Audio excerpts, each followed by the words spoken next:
এখনই যদি প্রয়োজন হয় এই অ্যাটর্নি অফিসকে গুড়িয়ে দেওয়া হবে। বক্তব্য আমার একেবারে সুস্পষ্ট। এতক্ষণ বক্তব্যের মাঝে শুনলাম এবং বিশ্বস্ত সূত্রে জানতে পারলাম এজি অফিস থেকে স্বয়ং তার নেতৃত্বে টাকা পাচার হচ্ছে, বিদেশে যাচ্ছে। আমরা এর প্রতিকার চাই। আপনারা এর প্রতিকার চান কিনা? আমরা আরো বিশ্বস্ত সূত্রে ডকুমেন্টারি এভিডেন্স দিয়ে আপনাদের সামনে উপস্থাপন করেছি। 180 জন সহকারী আইনজীবীর ভিতরে সহকারী অ্যাটর্নি জেনারেল 80 ফেসিস্ট নিয়োগ পেয়েছে। আমরা আরো জানতে পেরেছি ডেপুটি অ্যাটর্নি জেনারেল 86 জনের মধ্যে 30 জন ফেসিস্ট নিয়োগ পেয়েছে। রাষ্ট্রের প্রধান আইন কর্মকর্তা হিসাবে এই কাজল সাহেব আপনার কাছে জাতীয়তাবাদী আইনজীবী ফোরামের নেতৃবৃন্দ জানতে চায় কি পর্যায়ে কিভাবে আপনার হাতে সব ফেসিস্ট লোকজন অ্যাপয়েন্টমেন্ট পেল। এই জবাব যতক্ষণ পর্যন্ত আপনি না দিবেন, আমার বয়স হয়েছে, বহু অ্যাটর্নি জেনারেল আমি দেখেছি। এই অ্যাটর্নি জেনারেল পদটা ছিল জাস লাইক পীরের মতো।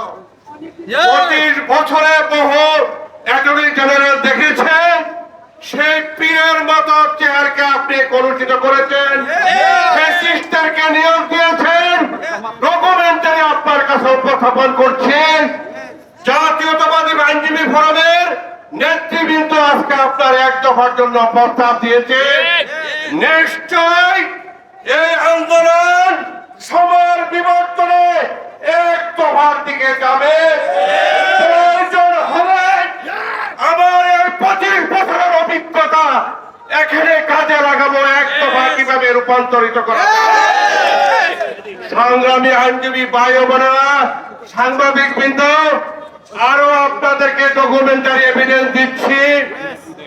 জৈনিক আইনজীবী 1/6/2025 হাইকোর্টে এনরোল পেয়েছে।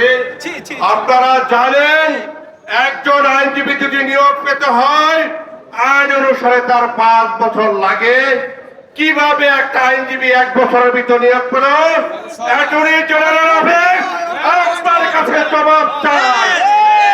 সংগ্রামী আইনজীবী ভাই ও বোনেরা, এখনই যদি প্রয়োজন হয় এই অ্যাটর্নি অফিসকে গুড়িয়ে দেওয়া হবে, তবে এখন না। নিশ্চয় আমাদের নেতৃবৃন্দ আছে, আমাদের বক্তব্য শুনছে, গণতান্ত্রিক এবং পদ্ধতিগতভাবে আন্দোলন করে যাচ্ছি। তবে নেতৃবৃন্দদেরকে বলবো, জাতিকে বাঁচান, আইনজীবী ফোরামকে বাঁচান, নতুবা এই রাজপথের 17 বছরের লড়াকু সৈনিকরা এই অভিযোগ যে কোনো মুহূর্তে ঘুরিয়ে দিবে। সবাইকে অসংখ্য ধন্যবাদ। বক্তব্য আরো আছে, ভবিষ্যতে আন্দোলন চলবে। এই আন্দোলন যতক্ষণ না পর্যন্ত সফল হবে আমরা রাজপথ ছাড়ব না। প্রয়োজন বোধে এখানে 24, 48, 72 ঘন্টা লাগাতার কর্মসূচি রাষ্ট্রের প্রধান আইন কর্মকর্তাদেরকে হুঁশিয়ার করে দিচ্ছে, আমরা সেদিকে হাঁটতে হাঁটতে যাচ্ছি, তবে পদ্ধতিগত ভাবে। সবাইকে ধন্যবাদ। সংগ্রামের পরে দেশ আবারও আন্দোলন সংগ্রামে আমাদেরকে চালাতে হচ্ছে। প্রিয় রাজনৈতিক সহকর্মী ভাই ও বন্ধুগণ, উপস্থিত সম্মানিত সাংবাদিক বৃন্দ, আসসালামু আলাইকুম। আপনারা অবগত আছেন দীর্ঘ 17 বছর আমার এই আশপাশে দাঁড়ানো সহকর্মীরা সারা দেশের নির্যাতিত মানুষের মামলা করেছে, কখনো করেছে টাকা নিয়েছে, কখনো নিজ থেকে টাকা দিয়ে সে সারা দেশের মামলাগুলো পরিচালনা করেছে। সেই অবস্থাতে আপনারা অবশ্যই অবগত আছেন আমরা মামলা করেছি দলকে ভালোবেসে। আমরা সাবেক প্রধানমন্ত্রী বেগম খালেদা জিয়ার মামলা করেছি নিঃস্বার্থভাবে, কিন্তু যারা আমাদের বিপরীতে ছিল সেই ফ্যাসিস্ট, সেই আওয়ামী লীগ, যাদের সাথে সংগ্রাম করে যুদ্ধ করে আমাদেরকে টিকে থাকতে হয়েছে 17 বছর, আজকে দেখা যায় এজি অফিস ক্ষমতায় আসার পরে বাঙালি অ্যাটর্নি জেনারেল মিস্টার কাজল আপনি যা শুরু করলেন, আমরা কাদের সাথে সংগ্রাম করলাম, আপনি কাদেরকে নিয়ে এজি অফিস পরিচালনার জন্য বসে আছেন। আমি আপনাকে স্পষ্ট বলে দিতে চাই, একটা মেসেজ যদি ওই এসি অফিসে থাকে তাহলে তাকে নিশ্চিহ্ন করে না হওয়া পর্যন্ত আমাদের এই সংগ্রাম এই আন্দোলন চলমান থাকবে। ধন্যবাদ।